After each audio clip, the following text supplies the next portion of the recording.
ఓం గణేశాయ నమః. ఎందుకు గణపతి వాహనం ఎలుక? మనం ఎప్పుడైనా ఆలోచించామా?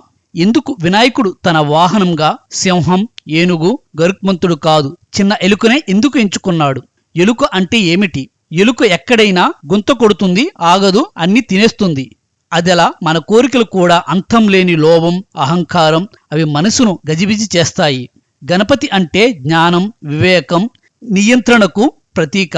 అందుకే ఆయన ఎలుకపై కూర్చున్నాడు. అంటే జ్ఞానం వాహనం అయితేనే కోరికలు అదుపులో ఉంటాయి అని బోధ.